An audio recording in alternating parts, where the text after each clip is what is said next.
Banyak orang yang sudah banyak berbuat kebaikan, tapi kenapa nggak kaya-kaya?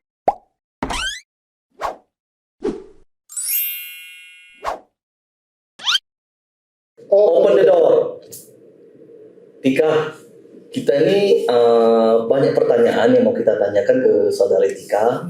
Salah satunya ini, banyak orang yang sudah banyak berbuat kebaikan, tapi kenapa nggak kaya-kaya? Kira-kira kenapa ya?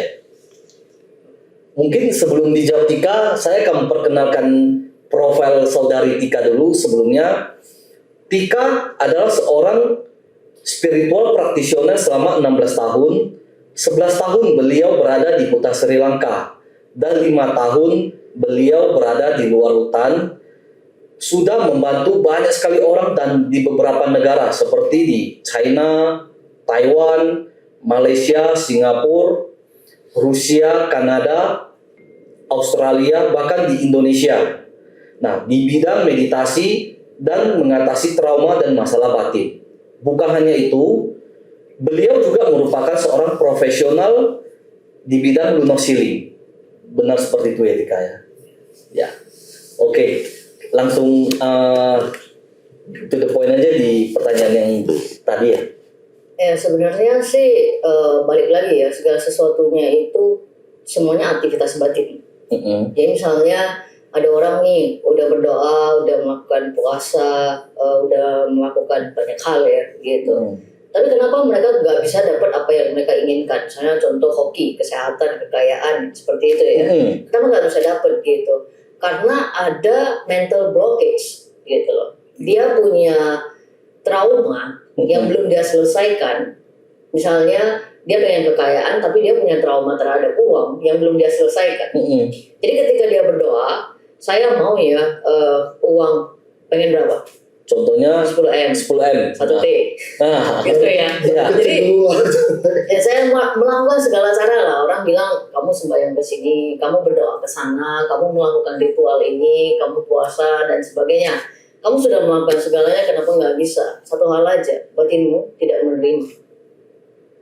Maksudnya batinnya nggak menerima gimana? Gini loh, saya mau uang 1M, terus batinnya bilang enggak, lu bohong, lu nggak bisa.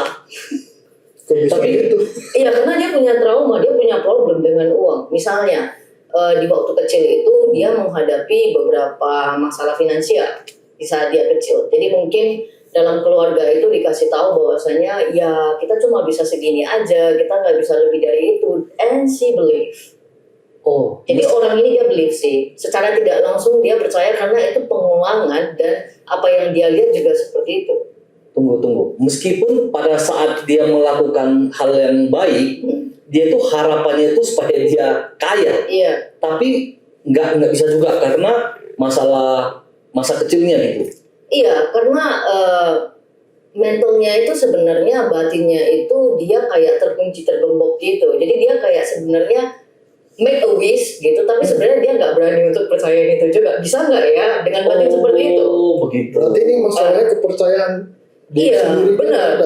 Coba lihat orang yang punya kepercayaan yang sangat powerful, ya dia mau apa aja ada sih, gitu. Jadi nggak usah bilang dia rasnya apa, latar belakangnya apa dan sebagainya. Yang penting kalau kamu punya kepercayaan itu, bahkan kayak kamu genggam satu batu aja itu bisa buat kamu kaya. Belief gitu ya? Iya. Belief kan dari mana? Dari batin kan? Benar. Pikiran kita sendiri kan? Benar. Nah, kenapa bisa seperti itu? Karena dia tidak ada masalah di batinnya, gitu loh. Misal, saya kasih satu contoh, ini sangat umum terjadi di mana kayak ada orang datang ke saya bilang gini, saya pengen dipromosikan mendapat jabatan ini, misalnya direktur lah kita bilang, jabatan tinggi, gaji tinggi, berarti kan dia akan sejahtera, benar? Benar. Jadi ketika dia melakukan banyak doa ini dan itu tidak bisa berhasil gitu. Nah setelah banyak cara lah dia lakukan, akhirnya dia mendapat tawaran. Setelah dia dapat tawaran, nih lu mau nggak? Gua kasih job nih segini, gitu kan? Dengan gaji segini, lu di ini, gitu. Berarti kan ini datang kan sebenarnya? Iya. Setelah dia bekerja keras untuk mendapatkan itu, datang. Iya. And then langsung jantungnya berdebar kencang gitu di dalam gitu kan. Aduh, ini aku bisa nggak ya? Aku mampu nggak ya? Gitu. Oh, muncul keraguan. Iya, muncul keraguan. Dia sendiri jadi nggak berani gitu kan. Nah, nanti dikasih tahu kamu direktur kan, jadi berarti kan kamu mesti bawa anak buahmu itu untuk bisa capai target segini. Misalnya perusahaan kita kasih kamu gaji segini, kamu harus bisa capai target segini. Oke. Setelah dengar itu dia ciut nggak ciut. Oke. Bukan nggak dikasih, tapi kamu bisa terima nggak? Oke. Jadi dia sendiri yang nggak yakin ya. Iya, dia sendiri kayak jadi dia datang ke saya, terus dia bilang apa yang harus saya lakukan. Ya, kamu harus perbaiki dulu hubungan kamu dengan uang, gitu loh. Oke. Jadi dia punya banyak pemikiran yang tanpa dia sadari itu menghalangi semua apa yang dia mau. Bukan nggak ada, tapi dia tidak bisa dapetin itu. Oke. Atau dia tidak bisa melihat itu. Mungkin ada peluang itu, tapi dia nggak berani. Misal, ada orang bilang, yuk kita bisnis ini. Enggak lah, nanti lihatlah banyak orang buka bisnis yang sama, tutup kok. Belum tentu kamu buka tutup kok. Benar. Gimana kalau kamu buka itu Sukses. gitu kan? Iya. Nah, jadi kan dia sebenarnya udah, kenapa dia bisa berpikir seperti itu? Supaya dia memproteksi diri sendiri nggak sih? Gitu. Dia lagi melindungi dirinya supaya dia tidak rugi, melindungi dirinya supaya kayak dia tidak mengalami penderitaan dari apa yang dia lakukan tapi tidak ada hasil gitu. Oke. Karena kan dia melihat semua orang yang tutup. Kalau orang yang energinya positif, dia kuat, belief sistemnya dia kuat, nggak ada masalah. Yang dia lihat itu semua peluang, yang dia lihat itu semua duit. Benar. Aku punya satu teman, dia ngomong gini. Jadi dia bilang, ada satu temen yang entah ngomong apa lah. Dia bilang, aduh sekarang bisnis di China lesu banget. Ini orang China ya ceritanya. Bisnis di China lesu banget, bla bla bla bla. Kita kan lagi minum teh. Terus dia celutuk begini. Siapa bilang, gua lihat kemana semua jadi uang. Dia bilang, gua lihat ke lantai uang, gua lihat kemana-mana uang gitu. You see, like he is so positive. Jadi dia hubungan dia dengan uang itu tidak ada masalah. Oke. Sedangkan temanku ini yang satu lagi dia ngerasa kayak orang yang kayak gitu, satu dia terlalu tamak, dia negatif loh. Oh. Ini orangnya tamak banget, berarti orangnya terlalu rakus. Orang kayak gini orang yang nggak bagus mata duitan, bla terlalu materi. So you have a very negative thinking gitu loh. Pemikiranmu negatif banget terhadap hal ini, gimana kamu bisa mau itu gitu loh. Oke. Ini salah satunya. Banyak orang punya pemikiran kayak gini tapi kita tidak menyadarinya. Kalau kamu nggak sadari kamu punya problem, kamu nggak bisa fix itu, kamu nggak akan bisa dapatin apa yang kamu mau. Oke. Tapi ini semua pun kayak tergantung sudut pandang kita juga, Tika. Iya. Ya kan? Maksudnya gimana? Maksudnya gini, macam kita kan misalnya di pekerjaan kita misalnya di desainer, Iya. kita tiba-tiba berubah jadi makanan, kan kita nggak ngerti, nggak berani juga kita turun ke motor juga kan, takut juga kita kan. Tapi mungkin yang saudara bilang itu yakin dulu. Iya. Pertama gitu ya. Harus believe dulu. Memang harus beli, tapi kan keyakinan kita tuh berapa persen juga kita mau turun ini. Kan pasti banyak pertimbangan sebelum membuka usaha ini kan. Ya, that is the difference, right? Nah, jadi kayak ketika kita mempertimbangkan dengan rasa takut, sebenarnya cause and effect. Oh. Yang kamu tanam itu ketakutan, yang akan kamu tuai itu adalah ketakutan juga. You will lose. Yang banyak sekarang yang terjadi ya seperti itu. Yep. Kalau kayak gini, aku kasih contoh ya, ini beneran terjadi. Kayak ini orang yang dulunya dia kerja di bidang arsitek, and then tiba-tiba dia banting setir loh. Okay. Temennya bilang gini, arsitek sekarang di China udah terlalu banyak lah. Mereka lagi ngobrol nih. Jadi temannya bilang, lu ikut gua aja lah. Gua produce baju, t-shirt. Seorang arsitek tahu apa dia tentang t-shirt? Tahu kain gak dia? Tahu pasar gak? Jadi temannya bilang gini, lu nggak usah mikir banyak. Ya, gua desain ini semua. Lu keluar duit aja. Gitu. Disuruh jadi investor. Iya, investor. Jadi kita kecimpung di sini. Nanti gue milih kain, gue milih ini semua, gue kasih lu lihat. Ya. Oke. Terus kita mutusin sama-sama mau yang mana, mau diproduksi seberapa banyak, dan mau dipasarin kemana. Gue tahu dia bilang kayak gitu. Oke. Yang penting nanti keputusannya kita buat bareng lah. Oke. And then? Ya udah, dia nggak mikir banyak kan. Oh ya udahlah, daripada dia soalnya udah stres banget karena persaingan di China ketat banget. Ya. Jadi oke lah, udah keluarin aja gitu kan. Pokoknya gua trust lu lah gitu. Nah dia nggak punya anything like nanti kalau misalnya gua taruh 100 juta terus nggak bisa balik gitu, dia nggak ada pemikiran kayak gitu. Jadi dia mikirnya oke, gua trust lu, gua coba anggap aja ini kayak kalau hilang pun nggak apa-apa lah, kayak aku belajar lah dari itu gitu ya. Dia lempar, tahu sekarang keuntungan mereka miliaran per tahun hanya t-shirt. Nah itu Dan ada sama sekali dia tuh nggak punya basically ya Iya. di sana ya. Iya. ada beberapa yang kayak gitu, tapi baik juga yang gara-gara modal kepercayaan, Iya. baik juga yang buka juga hancur. Iya benar. Dia ngomongnya gue percaya sama lu, tapi dalam batinnya sebenarnya dia takut dan dia ada keraguan. Coba cek, pasti ada. Nggak mungkin nggak ada. Banyak orang kayak gitu. Iya. Iya, karena lu temen lah, gue percaya lu. Tapi udah pulang ke rumah dia mikir, nanti dia larikan uang gue nggak ya? Iya. Nanti dia, Bisa khianati gua nggak iya. ya? Nanti kalau udah gede ini bisnisnya bisa pecah nggak ya? Nanti kalau dia itu pemikiran seperti itu. Aku pernah ngalamin kayak gini.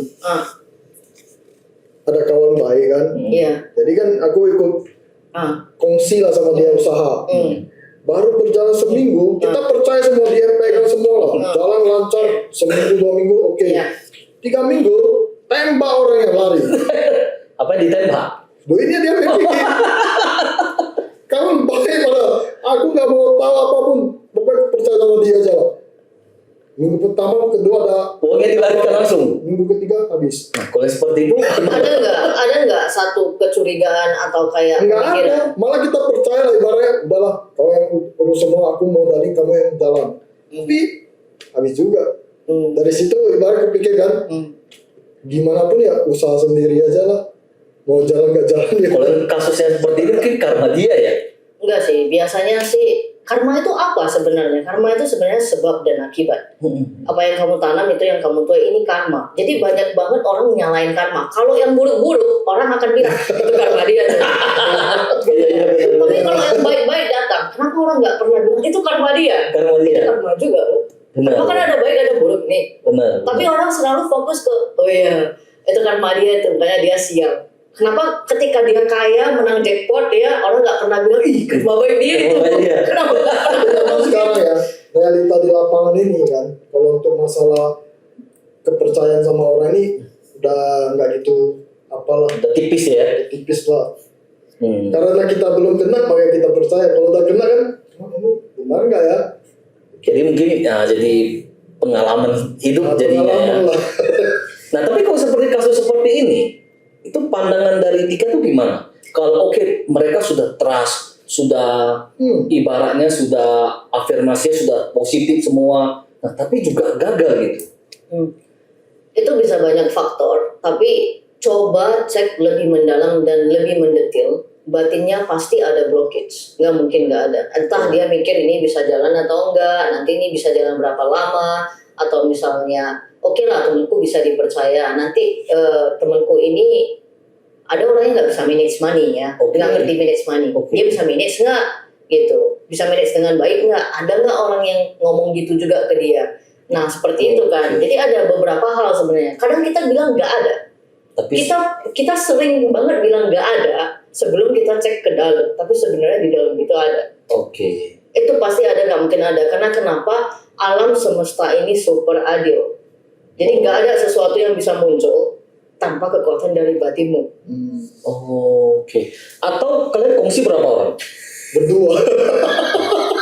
Kalau berdua memang masalah dari kamu nih. Saya pikir kalau kongsinya berame-rame, ya bisa jadi kawan-kawan yang lainnya ikut kontribusi. Bisa juga gitu. Atau memang pasti ada masalah tertentu di batin yang kadang kita nggak tahu. Seperti kayak misalnya kita berdoa nih kan, semoga ya usahaku lancar gitu kan. Terus kayak dia ada mungkin slightly feeling nggak enak gitu, kayak tak bisa lancar nggak ya, tak bisa jalan nggak ya, tak bisa apa nggak ya, atau mungkin gue nggak mau ini, atau mungkin yang lain. Kadang kita bisa berpikir seperti itu tapi kita nggak tahu.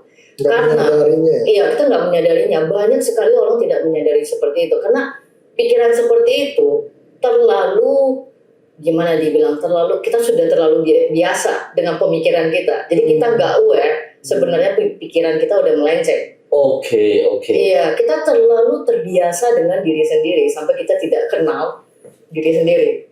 Gitu. Oke, paham. Banyak sekali problem di dalam batin kita itu kita tidak melihatnya karena kita ngerasa toh memang kita seperti ini.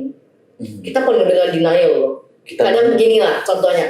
Lu jangan marah, gua nggak marah loh, gua ngomong. Ada marah dia. Iya, itu denial nggak? Iya benar. Ya udah, gitu.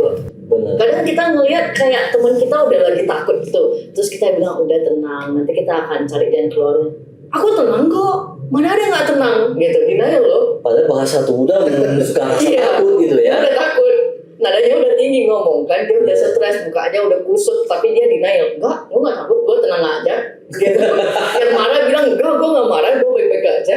Gitu. Itu namanya dia membohongi diri sendiri gitu. Iya, dia terlalu terbiasa dengan dirinya. Jadi ya ketika dia marah ya dia sebenarnya nggak tahu dia marah atau dia marah tapi dia nggak mengakuinya karena kamu kayak bilang kalau misalnya ya kamu bilang dia pemarah, dia nggak mau, semua orang mau terlihat sangat bijaksana, sangat tenang, baik. sangat keren, ya nggak sih? Benar. Jadi ketika kamu bilang kamu marah, enggak, gue keren kok, gue nggak marah, I'm cool. Ngapain? Padahal marah. Udah marah. Sebenarnya kesimpulannya ya kalau memang dia mau dapetin apapun yang dia mau, kekayaan, hoki, kesehatan dan sebagainya, dia harus mampu mendeteksi apa yang salah dengan batinnya, ya kayak dia menetralisir atau membuang atau menyelesaikan masalah di batinnya itu, maka apapun yang dia mau itu akan datang dan dia bisa terima. Gitu loh. Masalahnya sesuatu datang dia harus bisa terima dulu. Kalau nggak bisa terima ya nggak bisa dapat duit. Oke. That's the point ya. That's the point. Oke. Mungkin sampai di sini aja.